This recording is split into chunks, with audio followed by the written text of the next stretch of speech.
Recently, I've been on my Thomas and Clara, Amilcar Cabral, you know the vibes type, like understanding Odinga Oginga, babe, you know the vibes. And Patrice Lumumba, but okay, let me not name all of them. They deserve to be named though. Wow. All of them murdered, not all of them. Okay, let me keep this to the point because I don't want to give a history lesson. But I've just been asking the sound of Dr. Umar going, not to connect Dr. Umar to them, because very different sides of the spectrum. The sound that he does where he's like, don't you find that suspicious? Don't you find that? Like, I've been finding a lot of things suspicious, and a lot of dots are just connecting because I think for so long, and there's probably a lot of history to support this, if I find resources, we'll add. But for a long time, I've just been told that, oh, this is just how these places are. Like, you know, for example, Kenya is just like going to be like this because that's just the way it is.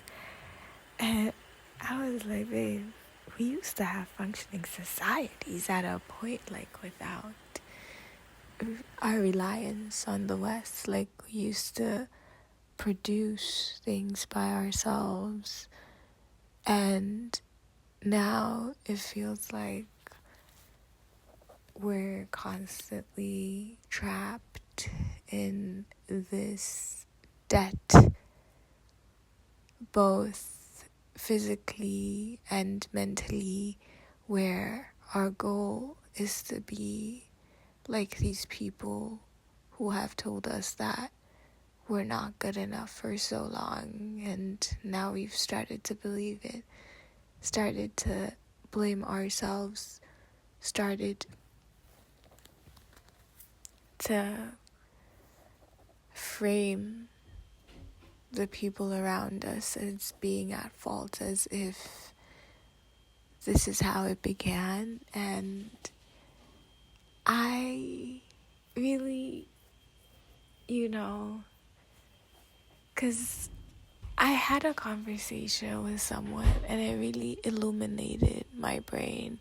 They were working with houseless populations, and they said that ideally they would like to not have a job, because if they don't have a job, it means that the issue of houselessness would not exist anymore.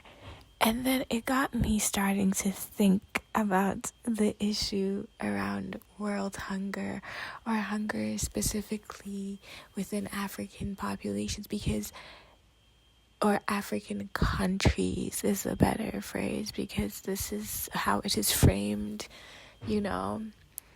And I was like, wait, how many people would not be working? Let's do the math. How many people benefit from people being hungry? Let's do the math. Things are like this because people benefit from things being like this. And I will say that on repeat. I will say that with multiple exclamation points. Things are like this because someone is benefiting from things being like this. Whenever I say this, people get angry at me and they're like, what about self-will? What about like free will? What about like people's choices? Babe, you could free will think yourself through so much, but if all your resources at every avenue, at every venture, if everything has been taken away from you, you cannot free will. Like, there is a point at which free will free will, and communal interventions interact, and interventions that are bigger than you interact.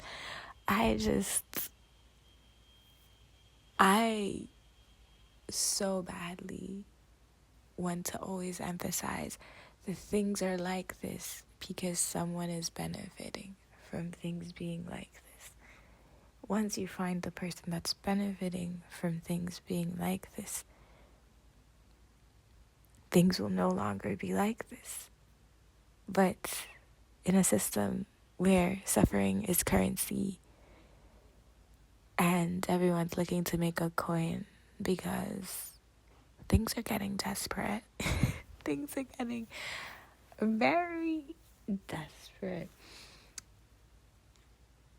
Things are like this because someone is benefiting from things being like this.